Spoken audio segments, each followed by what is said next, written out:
We changed our outlook for the macro environment. It looks that we're going into a recession as we speak. We therefore had to do some tactical changes in the portfolio. I want to talk about this. This is no investment advice, just to be clear. So we're going to keep it pretty general. However, I think it's important for listeners of this podcast to understand that sometimes things change. You have to change your view on the macro, even though the fundamentals of the companies and whatever thesis you have might not be changing. So this is one of those moments. So therefore, anybody who's interested in tactical movements in the sort of psychology of moving positions around and those sort of things should definitely be listening. For the others who are more interested in the epistemological, philosophical knowledge, theoretical aspects of hedge fund management, this might be a little bit too tedious, but nevertheless, if you want to be in the business, you better listen to this podcast, because to this particular episode, excuse me, because I think this is really the gist of the purpose of this podcast, which is to give people a sense of what it feels like to run a hedge fund. This is no investment advice. Please do your own work. Our views are completely our own, and we might be totally wrong about what we're thinking. So please be aware of that. But nevertheless, we're just giving you one point of view. You might have your point of view, but still take use out of this, just because hopefully you will understand how a point of view then translates into action, which is really what hedge fund management is all about. This is the Not Even Wrong podcast. It's December 19th, 2022. This is Krim Delco. For the day, the fund is down 65 basis points. The market is down about 1%. For the year, we're down 65.7%. The market's down 20%. We're underperforming by 45.7%. The market's still open. These things might change.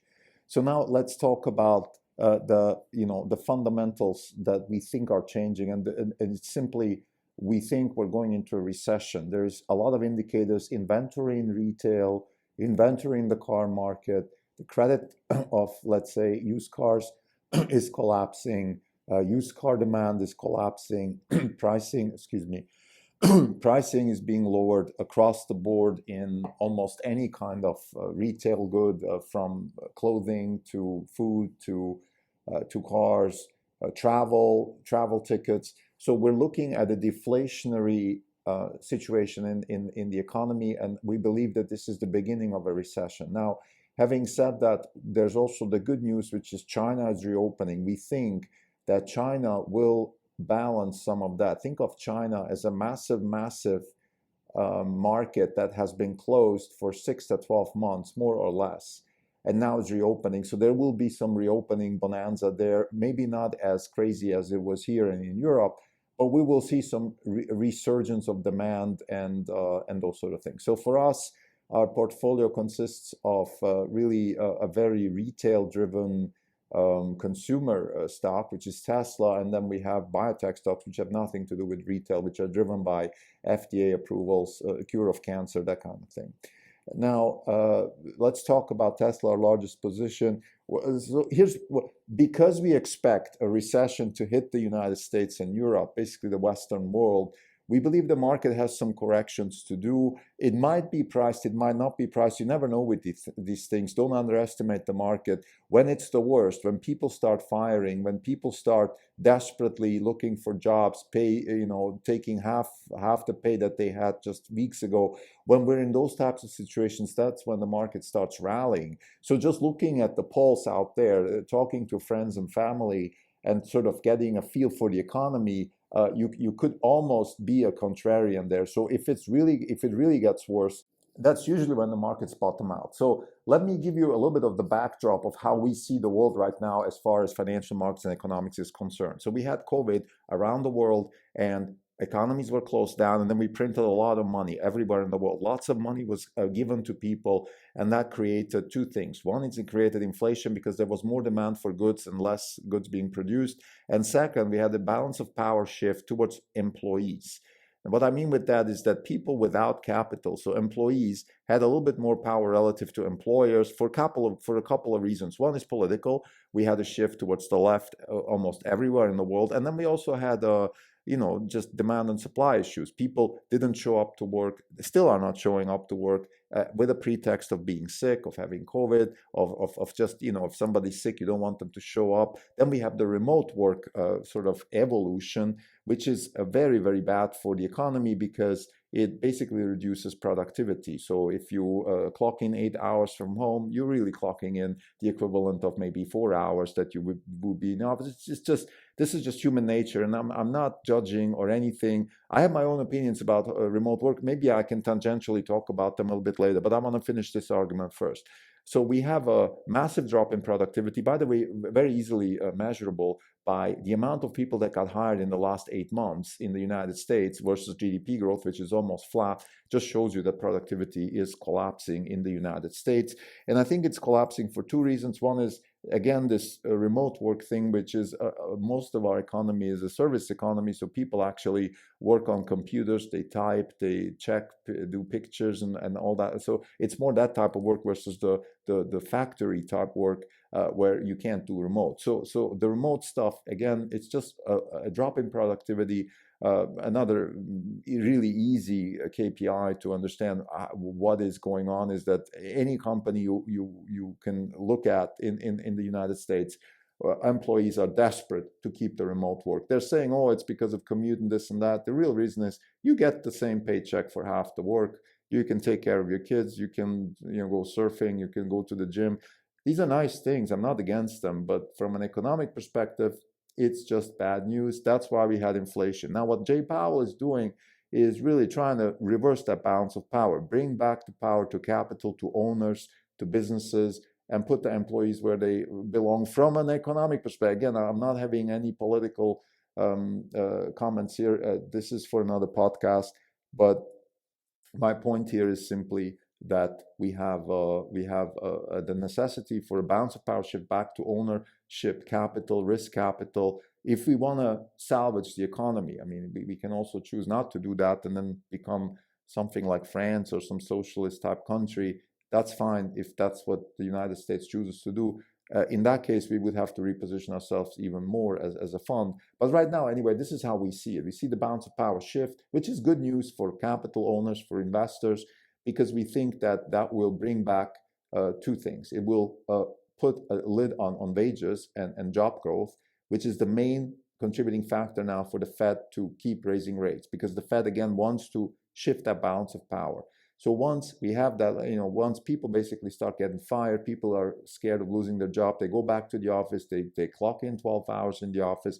There's no more remote work. I want to, pick up my daughter from soccer and all that stuff. It's going to be like in the old times where you either have a maid or your husband or your older sister picks you up from soccer. And that's how it's going to be. Now, tangentially, just my point of view here for remote work as a sort of isolated situation, I think it has a lot of legs to go. The problem with remote work is that it has to be adaptive to the problem. In other words, if you have a certain business with a certain type of problem that you're solving that might be suitable for a more decentralized type workforce, then that's perfectly fine. Software has been doing that for years, even before COVID. And there's a lot of other things that could be working remotely, maybe creative work, such as, I don't know if you're a photographer for Apple doing advertising, and maybe you don't need to go to Cupertino because you're kind of working by yourself. Writers, I mean, I used to work in a newspaper. Why go to the office? You could, because it's a pretty lonely job anyway. And I think writing is one of those endeavors where you really, if you sink in yourself, if you kind of tap your own soul, intellectual soul, and then write, that's when the best writing comes out. So being around people, having meetings, creative cooperation, that kind of stuff is maybe not so useful in the first place.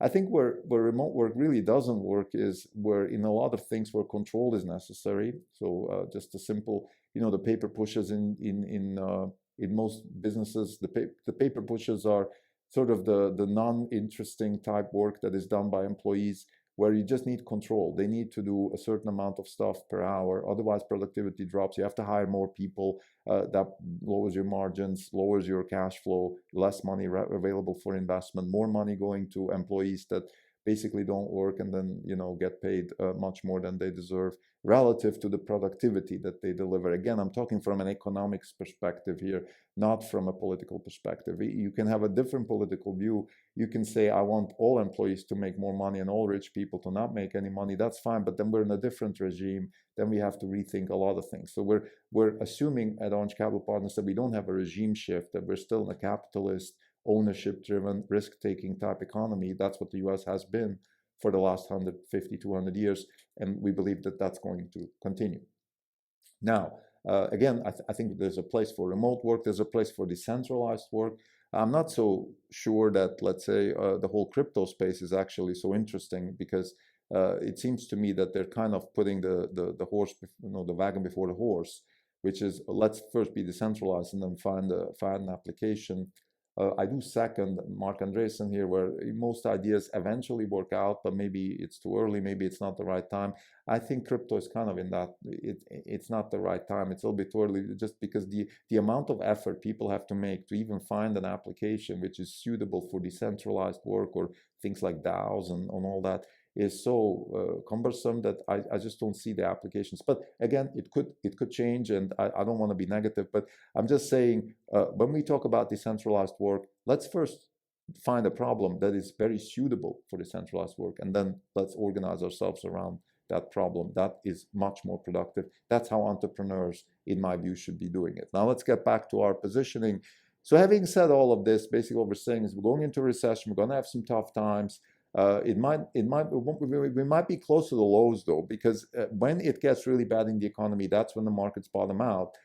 Because then that's when the Fed starts shifting, that's when productivity starts going up, and that's really what the market cares about. The stock market, if an alien civilization came to Earth and just looked at the stock market and then had to go back report to their bosses up there what's going on, they would say, well, there is this thing which measures the productivity and the profit potential for businesses on Earth, and that thing is called the stock market. And whenever productivity goes down and profit potential down, the stock market goes down and wealth decreases, and vice versa. That's what they would say. This is how it is. I mean, you like it or not. That's why a lot of people don't like the stock market, because intuitively they know it's a ownership, risk-taking, entrepreneur type favoring institution versus employees, people, workers. They are kind of the fodder, is that the word, that is being fed to the cannon here.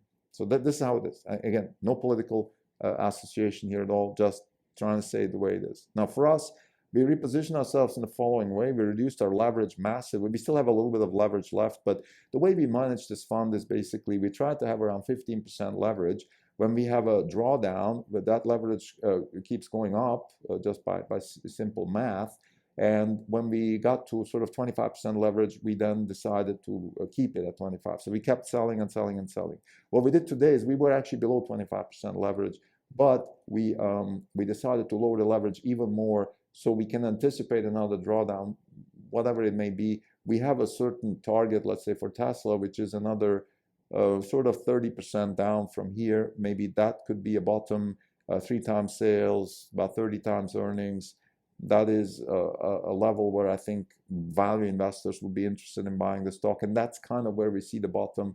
So we don't need Elon Musk to tell us how he feels about the company. We need third-party investors put their risk capital into a company that they think is undervalued. This is what we need. This is when bottoms happen. This is when markets bottom out. So this is what we expect. We hope it doesn't get there. We hope we can recover. But what we're giving up here is upside, of course. We're giving upside. We reduce our leverage. We basically sold positions. We're sitting on more cash. And we're not really sitting on cash. We just have less debt, which is the equivalent. So we have less negative cash, and that's taking away upside, taking away opportunity. But we need to do that because when the macro hits tough times like this, things can go crazy. Funds will blow up. People will go bankrupt in the markets. There will be massive volatility in trading and things like that. So you don't want to be too exposed. You just can't afford to be too exposed. As much as you'd like to, as much as you'd like to be a buyer when everybody's a seller, unfortunately, we're not in that position now. However, we hope that when we see the indications of people getting fired in the United States, of remote work being reduced to hopefully just a footnote from the COVID times, and we have China recovering, that when we see those 3 vectors going into place, then we would be happy to reposition ourselves and increase some of our positions. This applies to, let's say, biotech as much as it applies to Tesla or other positions. We're looking at two new types of positions, which is a very different type of trade.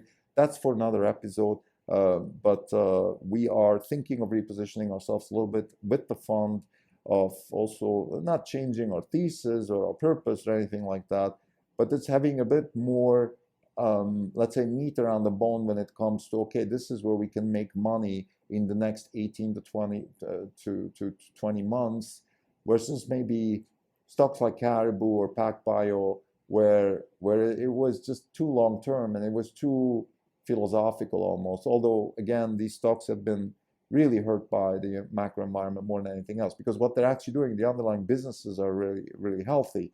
It's just that the valuations went from very high to very low and so on and so forth. But there are stocks, there are companies, in particular companies like LVMH and Hermes, two very sort of stable luxury goods companies. And you might say, what the hell is a fund that is interested in investing in fundamentally new concepts, engineering practices, doing with stocks like that? Well, the answer is that these stocks are vanity stocks. And when you have wealth creation through fundamentally new concepts and engineering practices, the money flows into those stocks. So this is a little bit of a safer bet to take advantage of the same type of wealth creation that we're looking at. We haven't done it yet, but this is just a thought that we're going to explore a little bit further. So to summarize, this today is a tactical episode. We expect a little bit tougher times in the economy, which is a good news, because finally the shift of power from employees is going back to the employers and the risk capital, which is a good thing. The stock market will value that.